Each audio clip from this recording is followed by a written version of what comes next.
another round of the track bar up. Air pressure adjustment in the left rear, and 4 tires was the initial call. Let's take a look and see if that will remain the call. On the right side of the screen, you see the 12 go around the 24. Kurt Busch, yes, they do stick with the 4-tire call as they work around on the left side of the car, getting better for Kurt Busch. And there is Jeff Gordon, who came on down pit road. Now his car is loose in clean air. He said, guys, I just need a little bit of help. He's good actually in traffic, but the goal of this team was to keep him freed up enough so he didn't get tight at the end of the run, and that is what got him last time here in the spring. So far it's working. They're just talking to their driver saying, be patient. 4-tire stop here for Jeff Gordon. No ratchet in the back, no chassis adjustments. Fill it up with Sunoco fuel. One of the best pit crews on pit road, 14.9 seconds. Let's go over to Vince Welch. Well, the 5-car of Mark Martin is, of course, been a huge disappointment not making the chase this season. Their major complaint, the car just hasn't been fast enough. They feel like it's had good balance, but they haven't had the speed. That's Mark's complaint again today. They went 1 round up on the track bar, trying to look for a little something extra for the 5. And there's the race leader right now, Robbie Gordon, as he has not made his pit stop yet, as he is a couple of cars in front of Clint Boyer, who is shown in 2nd place. Now 1st place. And there will be the lead change. Of course, the 5 bonus points important for Robbie because he's 35th in the owner points right now. Found it very interesting. 2 drivers that pitted under that last caution were the 2 car of Kurt Busch and the 31 of Jeff Burton. They had driven their way up into the top 10. They could have stayed out longer, but they chose to come on in. So that shows you how much tires are going to affect these cars. Yeah, so we just heard Greg Irwin talk before the race about short pitting, and that's what it is. I mean, they didn't want to let these other cars get an advantage by getting fresh tires and getting back out there. Their tires had already worked to their advantage, so they decided to go ahead and kind of reset with the rest of the leader. Well, Robbie Gordon was our 8th different leader. We've had 13 lead changes, and the man on the right, Clint Boyer, has now led 69 laps. Prior to that, he led a total of 59 throughout Pocono in June. And last year, to give you an idea how bad the year was, all season long he led only 41. So Boyer on the move right now again. He's got a 5.9 second lead over 2nd place, Carl Edwards, and that's about what he had when he came in. So he managed to maintain that margin. Yeah, watch the gap on some of these cars. Jimmy Johnson came in with his teammate Dale Earnhardt Jr. Right together, but when they came back on the track, you see, now the 48's in 4th and the 88's in 14th. So I don't know what happened in the pits, but definitely Junior lost a ton of time somewhere. Saw the numbers on Carl Edwards there. His lead over 3rd place, Jimmy McMurray, is another 4 seconds here. The Sylvania 300 at New Hampshire. In New Hampshire Motor Speedway, Clint Boyer has a 4.3 second lead over Carl Edwards. McMurray, Johnson, and Stewart round out your top 5. Let's talk about the Fast 5. Well, the Fast 5 is usually led by Matt Kenseth's team. They do a great job on pit road. Again, all these times are very close, so at 12.8 down to 13 seconds. But that's how you make up spots on green flag stops with these really quick 4-tire changes.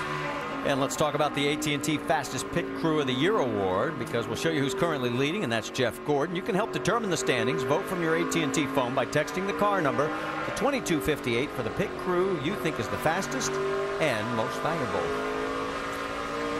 You're talking about that's how you pick up time, and as a leader of the race, that's how you keep that advantage that you'd gotten on the racetrack by your pit crew doing a great job like Clint Boyers did. See Dale Earnhardt Jr. Back there in 11th position. He had worked his way up to 7th. I think we got the word from Dave Burns that he got blocked in pit road. Dave, give us the official update. Yep, officially he did. It was Regan Smith right in front of him, and the crew had to push him back just a little bit before he put it in 1st gear and rolled that car off of pit road. Frustrating because on the pit stop, they didn't make any changes. He was pretty happy with the way it was handling. Yeah, this is too bad right here because the Junior had been coming like crazy, and he came in with Jimmy Johnson. It's like he's got a clear way out. Oh, and here comes Regan Smith. Man, that is costly right there. Well, you saw the 2 cars that went by in pit road. Just think of how many went by out on the track. So there you see Junior. Jeff Gordon has got around him. So Gordon is in 11th. Moved Junior back to 12th. David Ruderman right in front of Jeff. Now, my question, and I asked it during the break, A.J. Allmendinger is now a lap down in 25th after being in the top 10. Jamie, what is going on? Well, Marty, it is another heartbreaker on that last round of pit stops. Right when A.J. Allmendinger hit pit road, he completely ran out of fuel. So he coasted down to his pit box. They put 4 tires on it, and by the time he got back out, he went 1 lap down. So by my calculations, he went 72 laps. What do you guys think? Bad? Good? Well, that's all they can go. I mean, that's a little short of what some teams say they can go, a few laps, but maybe they didn't get it full the time before. That was definitely a costly mistake, though. One follow-up for that entire Richard Petty Motorsports team. New Hampshire Motor Speedway and the team donated 250 tickets to the employees back at the Hartford distributorship hit by that recent tragedy where a number of employees were killed. The haulers stopped by. They signed autographs. It was a big morale boost, and those 250 people are here today having a good time. And that's a great move on both those organizations' part. Back to the race, you see that Jeff Gordon, look out, David Rudiman, and they touch Junior. And he's got about 5 donuts on that side. He took that spot on purpose right there now. Kyle Busch is going to take a peek under Rudiman as well. Yeah, it looks like Rudiman's really struggling with his car. Heck, the way they have people keep beating and banging on it. You'd think this was lap 297. Give me a break, guys. Vince, what are you hearing down there? Well, Kyle Busch, of course, so frustrating a year ago, missed the chase by 8 points. Some people feel like they're a favorite to win it this year. A lot of pressure being felt by that team, and crew chief Dave Rogers said a lot of it is self-imposed. They've got to keep everybody calm and cool. Listen to Kyle on the radio a moment ago about his car. The right rear lateral grip, but dude, it doesn't matter. I'm pushing the nose off it. I'm shattering a right rear tire. I got nothing. Anytime I try to keep up with these guys, I bust all 4 tires loose. If I just slow down and don't go anywhere and just sit here and ride, I get beat by 2/10 a lap. Kyle seems to be quite frustrated with the way the car is handling, particularly the chattering of the tires. And for more on that, let's check in with Tim Brewer in the Craftsman Tech Garage. Tim? Thanks, Vince. He's in a bad situation, but still yet, well, like we were talking a while ago, when you go down that corner, you got a lot of steering input into it. The car doesn't turn. You get in the gas, it's loose off. What you need to do is adjust the weight balance in the car. But to get that right rear tire back in the racetrack, maybe you can take a little bit of air pressure out of this right rear tire and get it to hook up. That'll solve a lot of his problems through the center and off. Well, Tim, as you finish up, well, we actually have a view of what's going on with Kyle's car from Dale Earnhardt Jr.'s onboard camera. Here we go. Well, let's watch Kyle Busch's car. You heard what he was talking about. He's chattering the right rear. Man, that could be considered loose right there. That's so. And Kyle, I felt like this was a very important race for Kyle Busch. This hasn't been one of his better racetracks. I think starting next week at Dover, yeah, he has a great chance of going there, but they need to have a solid top 15 here at the very worst. Right side of your screen is Clint Boyer, 4.4-second lead. He's putting Sam Hornish a lap down. Hornish running in 22nd position.